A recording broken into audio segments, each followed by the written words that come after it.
Assalamualaikum warahmatullahi wabarakatuh. Selamat datang kembali di Dosen Organisasi, channel yang khusus membahas tentang international style, event sistematik, dan juga kepemimpinan persidangan. Pada video kali ini akan kita bahas tentang apa kriteria dan tugas daripada SC dan OC atau Steering Committee maupun Organizing Committee.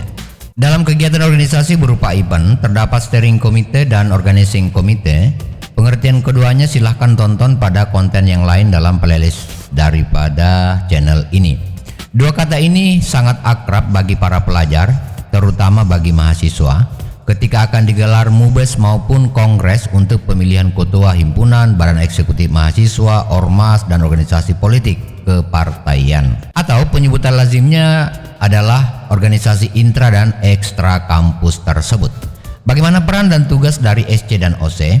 Steering Committee, hakikatnya SC adalah pakar yang mengetahui tujuan pelaksanaan atau event besar.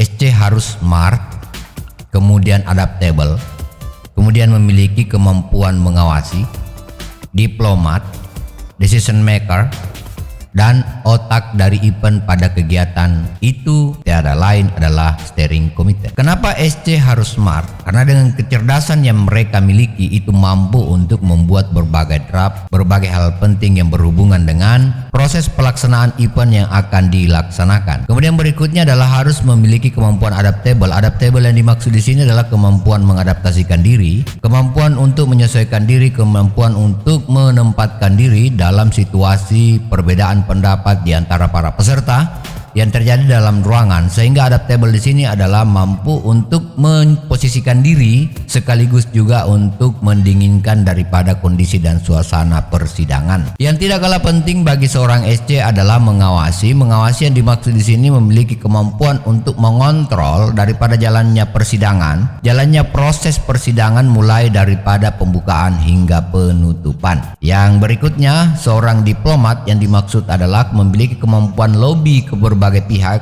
yang berkaitan untuk mensukseskan acara, termasuk melobi daripada peserta-peserta ketika misalnya terjadi deadlock ataukah kemudian pending dan lain sebagainya, sehingga pelaksanaan daripada musyawarah bisa berjalan dengan baik. Kemudian decision maker. Decision maker adalah kemampuan untuk mengambil sebuah keputusan, utamanya ketika SC menjadi pimpinan sidang sementara, dan itu berlaku atau berlangsung pada acara rapat sidang pleno 1, yakni yang membahas tentang agenda persidangan. Kemudian berikutnya adalah otak dari event. Maksudnya otak dari event itu adalah memiliki banyak sumber data, sumber daya yang bisa dipergunakan memfasilitasi daripada organizing committee dalam pelaksanaan sebuah kegiatan.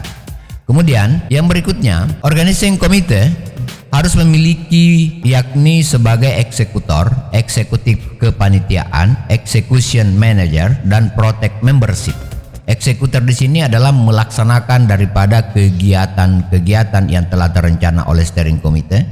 Kemudian eksekutif kepanitiaan adalah yang banyak membangun komunikasi baik ke dalam maupun keluar organisasi pada saat kepanitiaan, itu adalah organizing committee. Kemudian execution manager, dia adalah orang yang pertama untuk melaksanakan program yang terencana dalam kegiatan event atau pelaksanaan kegiatan-kegiatan tertentu.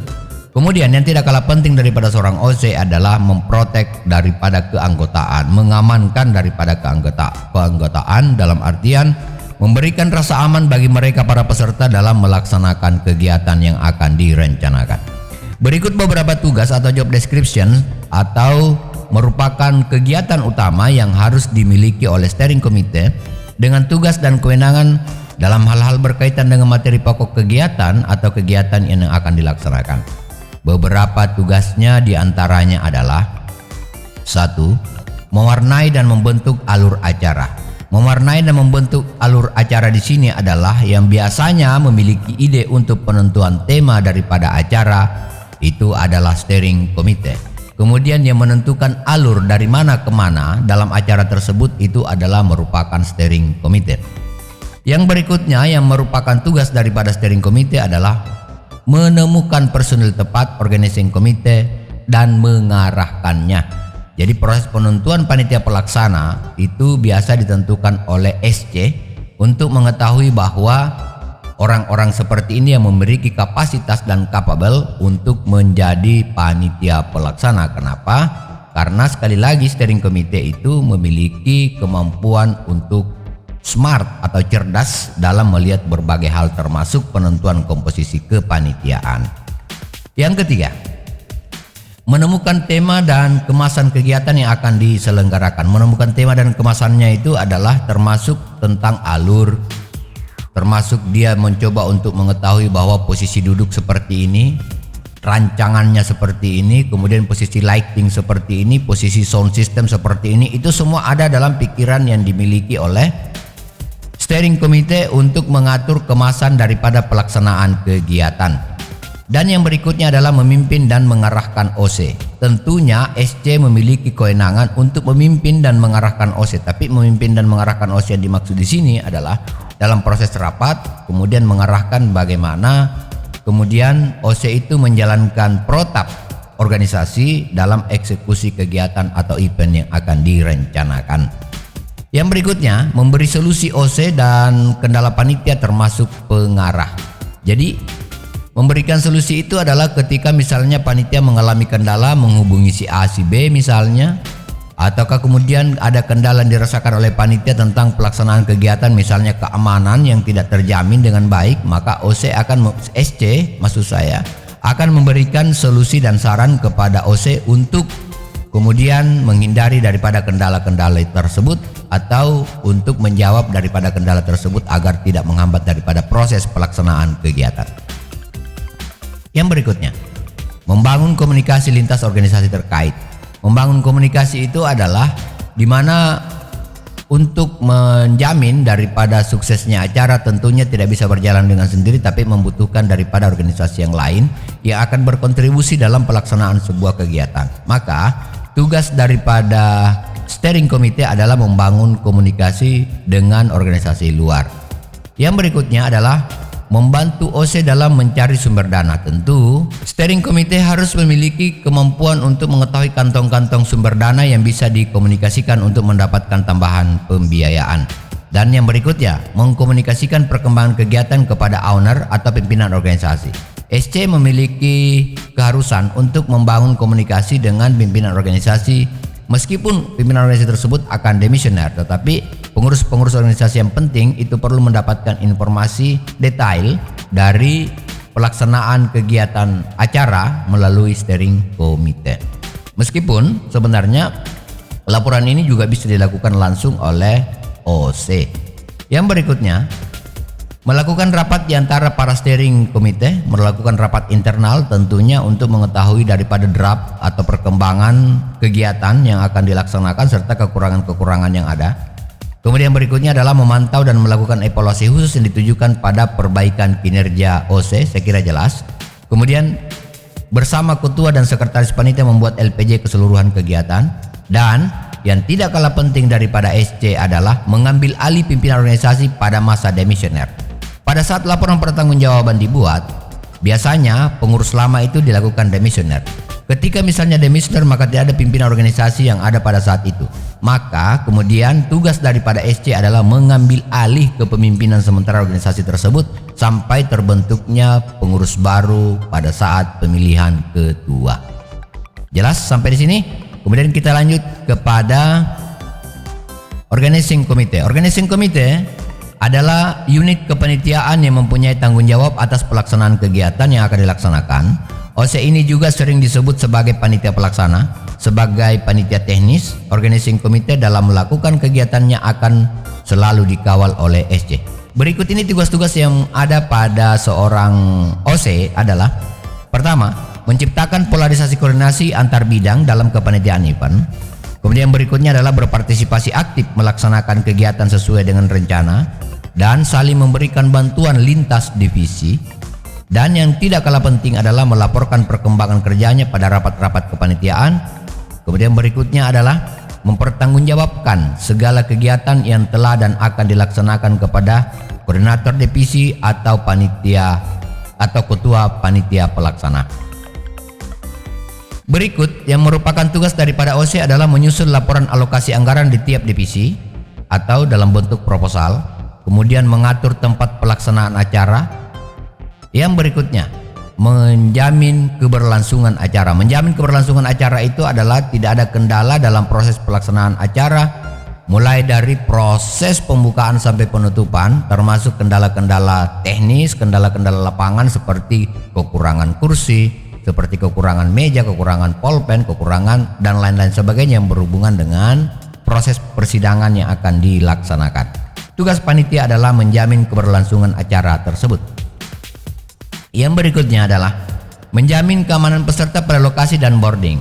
Kalau misalnya panitianya bermalam, nginap misalnya, dan itu proses penginapannya dikontrol oleh panitia, maka panitia juga harus menjamin keamanan. Tentu kalau dia di hotel itu insya Allah aman. Kenapa? Karena hotel juga memiliki pengamanan yang ketat untuk itu. Tapi yang kami maksudkan dalam tayangan ini tentang keamanan daripada peserta pada posisi boarding adalah ketika misalnya mereka berangkat dari lokasi boarding ke lokasi pelaksanaan acara, maka biasanya di situ panitia pelaksana bertugas untuk menjemput kalau misalnya akomodasinya atau biaya transportasinya masuk pada tanggungan panitia. Tetapi kalau misalnya tidak ada hubungan antara proses mereka tinggal pada lokasi acara atau menginap dan lain sebagainya untuk kegiatan acara, maka panitia yang jelas menjamin keamanan pada lokasi tersebut. Maksudnya, setiap peserta yang masuk pada lokasi acara, maka keharusan dari panitia untuk menjaga daripada keamanan mereka. Berikutnya, mengatur komposisi peserta serta mengetahui posisi duduk dan kebutuhan persidangan. Mengatur komposisi peserta ini adalah mengetahui berapa jumlah peserta penuh, berapa jumlah peserta peninjau, dan bagaimana mereka duduk dalam ruangan tersebut. Itu diatur sedemikian rupa. Yang berikutnya adalah memfasilitasi kebutuhan pimpinan sidang, palu sidang, atribut dan lain sebagainya. Memfasilitasi daripada pimpinan sidang di sini adalah harus mampu untuk menyiapkan pimpinan sidang berupa palu sidang, kemudian draft-draft yang dibutuhkan dalam persidangan, konsideran, dan juga atribut-atribut kepanitiaan seperti bendera organisasi. Kalau misalnya ada bendera panitia juga dibuat, tapi kan disarankan tidak usah buat bendera panitia, cukup membuat saja logo kepanitiaan yang kemudian dipasang pada backdrop yang ada di ruang bagian belakang daripada pimpinan sidang. Kalau tempat memungkinkan, kalau tidak berarti dia dalam berbentuk spanduk. Selain daripada kegiatan mandiri antara SC dan OC, ada kegiatan yang harus dilaksanakan secara bersama-sama, yakni SC dan OC harus duduk bersama menjalankan tugas tersebut. Apa itu? Yang pertama, menyusun draft agenda persidangan. Kemudian menyiapkan kopi AD/ART maupun PO organisasi. Kemudian harus melakukan koordinasi dengan pengurus lama untuk melakukan hal ini, karena pengurus lama lah yang mengetahui AD/ART, PO dan lain sebagainya.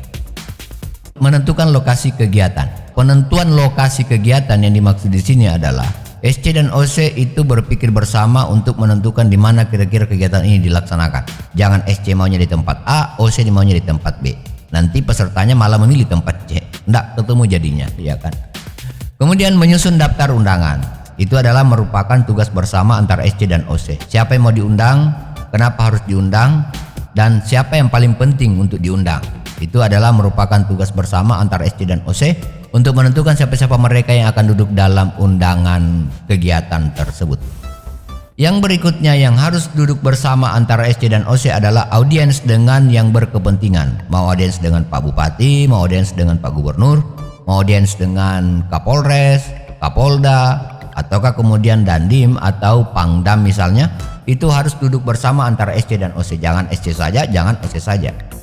Yang duduk bersama antara SC dan OC adalah seremoni pembukaan dan penutupan acara. Bagaimana bentuk acara pembukaan, bagaimana bentuk acara penutupan. Siapa yang hadir pada pembukaan, siapa yang hadir dalam penutupan, itu adalah merupakan tugas bersama antara SC dan OC.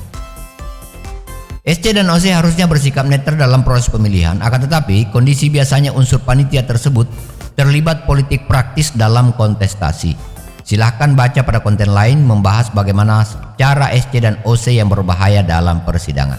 Demikian daripada video ini, mudah-mudahan bermanfaat buat Anda. Terima kasih untuk Anda semua. Jangan lupa di like, subscribe, dan share daripada video ini. Terima kasih. Wabillahi taufiq wal hidayah. Wassalamualaikum warahmatullahi wabarakatuh. Terima kasih atas subscribe-nya. Terima kasih atas dukungan dan atensi Anda semua. Jangan lupa untuk memberikan saran dan kritik untuk perbaikan video-video kami ke depan. Wassalamualaikum warahmatullahi wabarakatuh. Thank you.